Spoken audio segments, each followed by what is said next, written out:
ভাতের লড়াই, রুটির লড়াই অবিলম্বে নোটিশ চাই। দিল্লি থেকে শিক্ষা নিন অবিলম্বে। 2022-এর প্রাথমিক টেট পাস চাকরি প্রার্থীদের পক্ষ থেকে আজ এক প্রতিবাদ মিছিলের আয়োজন করা হয়, যার জমায়েত স্থান ছিল শিয়ালদা স্টেশনের কাছে।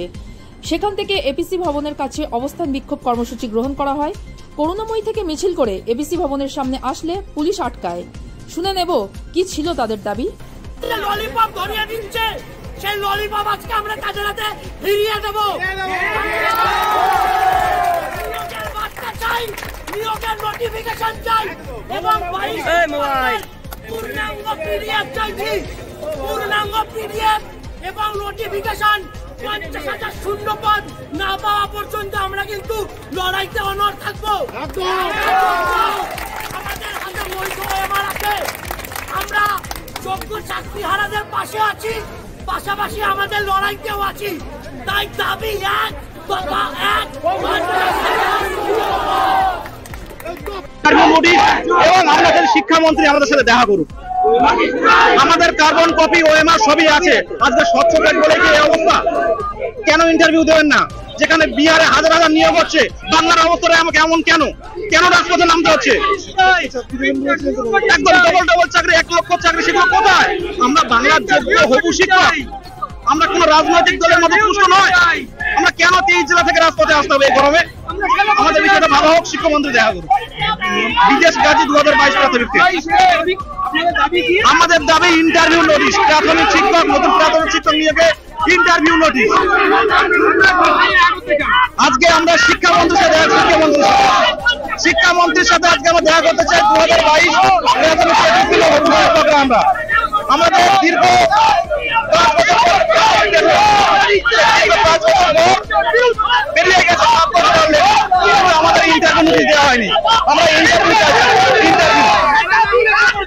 আমরা এখানে বসে করবো। আজকে রাত 4টায় আমরা এখানে বসে করবো। হ্যাঁ, 2022 প্রাথমিক টেট পাস। 7 বছর অপেক্ষা করার পর 23-এ রেজাল্ট বেরিয়েছে, তারপর আজ 25 সাল আমরা এখনো পর্যন্ত বসে আছি একটা ইন্টারভিউ নোটিশের জন্য। শুধুমাত্র নানা রকম অজুহাত, নানা রকম যেখানে গেছি সেখানে নানা রকম অজুহাত দিয়ে গেছে আমাদেরকে। আজ 8 মাস না 6 মাস খুব জোর হবে ওবিসি মামলা উঠেছে, তার কত আগে থেকে আমরা পাস করে বসে আছি। শুধু আমাদের একটাই কথা যে আমরা কি স্বচ্ছ বলে আমাদের হাতে ওএমআর আছে বলেই কি আমাদেরকে এই অজুহাত, এই অবহেলা? আমরা কি তাই বঞ্চনার শিকার? আমাদের ইন্টারভিউ নোটিশ চাই, আমাদের 50,000 শূন্য পদে ইন্টারভিউ নোটিশ খুব শীঘ্রই চাই, বাস এইটুকুই দাবি আমাদের। আমরা প্রচুরবার এসেছি, প্রচুর ডেপুটেশন জমা দিয়েছি, আর আমরা ধৈর্য ধরতে পারছি না। আজকে কোনো আধিকারিকের কাছে আমরা যাবো না, ওনারা আসুক আমাদের কাছে, আমাদেরকে বলুক, আর হলে আমরা নোটিশ না নিয়ে এখান থেকে উঠবো না। আমরা এখানে বসে থাকতে রাজি আছি যতক্ষণ না আমাদেরকে নোটিশে নিয়ে কিছু সদুত্তর আমরা পাচ্ছি, যতক্ষণ না সরকার হস্তক্ষেপ করছে ততক্ষণ আমরা এখানে বসে থাকবো মাটি কামড়ে।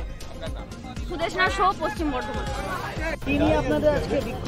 আজকে আমাদের 2022-এর টেট পাস হয়ে আমরা দীর্ঘদিন ধরে রাস্তায় নামছি, বারবার নামছি। কেন ওনাদেরকে বলতে হবে সরকারকে? সরকার নিজেই বলেছে যে কোনো 22 টেট পাস বসে থাকবে না, তারপরেও কেন আমাদের বারবার অবস্থান বিক্ষোভ করে রাস্তায় কেন ধর্ণা দিয়ে বসতে হচ্ছে? এটাই ওনাদেরকে জানাতে চাই। দীর্ঘ 5 বছর 7 বছর ধরে আমরা কেন এরকম করছি? আমাদের দাবিটা হচ্ছে 50,000 শূন্য পদে খুব তাড়াতাড়ি আমাদেরকে দিতে হবে। হ্যাঁ হ্যাঁ হ্যাঁ, বয়স বেড়ে যাচ্ছে। অনেক দাদা ভাইরা আছে যাদের এখনো ইন্টারভিউ বসার বয়স পেরিয়ে গেছে, হয়তো তারা বসতেও পারবে না।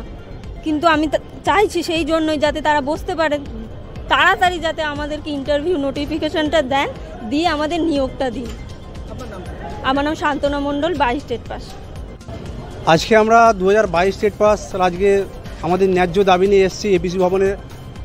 আজকে 2017 সালের পর দীর্ঘ 7 বছর, মানে 5 বছর পর টেট পরীক্ষা হয়েছিল এবং 10ই ফেব্রুয়ারি রেজাল্ট প্রকাশের পরে 7 বছর আমাদের এখনও ইন্টারভিউ নোটিফিকেশন প্রকাশ হয়নি। যেখানে গৌতম বাবু টেট পরীক্ষার রেজাল্ট ঘোষণা করার সময় বলেছিল টেট পাস কেউ বসে থাকবে না, কিন্তু আমরা এখনও বসে আছি, তার কোনো সদুত্তর নেই।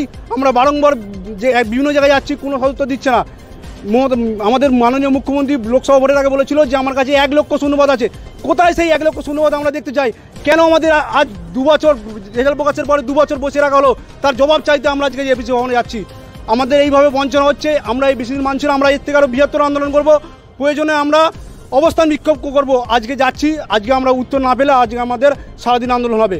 আমরা 22 স্টেট পাস, আমরা চাই অবিলম্বে আমাদের 50,000 শূন্যপদ সহ অবিলম্বে আমাদের ইন্টারভিউ নোটিফিকেশান প্রকাশ করুক, নাহলে আমরা বৃহত্তর সংগ্রামে যেতে বাধ্য হবে।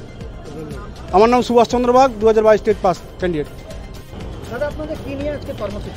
আমরা 2022 টেট পাস, আমরা 2022 সালে পরীক্ষা দিয়েছি এবং টেট পাস করেছি, কিন্তু 22 সালে টেট পাস করার পরও আমরা এখনও পর্যন্ত 25 সাল মাঝামাঝি হতেও চললো, ইন্টারভিউ নোটিফিকেশন পাইনি। আমরা বারবার মাননীয় পর্ষদ সভাপতির সঙ্গে দেখা করেছি, মাননীয় মুখ্যমন্ত্রীর সঙ্গে দেখা করার চেষ্টা করেছি, কিন্তু উনি কোনো সদ উত্তর দিতে পারেননি। বারবার শুধু ঘোষণা করেছেন যে 50,000 শূন্যপদ আছে, আপনাদের নিয়োগ জলদি হয়ে যাবে, কিন্তু এখনও পর্যন্ত আমরা নিয়োগ নোটিফিকেশন পাইনি। আমরা তাই 23 জেলায় যে সমস্ত আমাদের টেট পাস ক্যান্ডিডেট আছে, আমরা আজকে এপিসি ভবনের সামনে আমরা অবস্থান বিক্ষোভ করব। সেই হিসাবেই আমাদের প্রত্যেকটা ক্যান্ডিডেট আজকে জমা হয়েছে। আমার নাম ইন্দ্রজিৎ পাল, 2022 প্রাথমিক টেট পাস।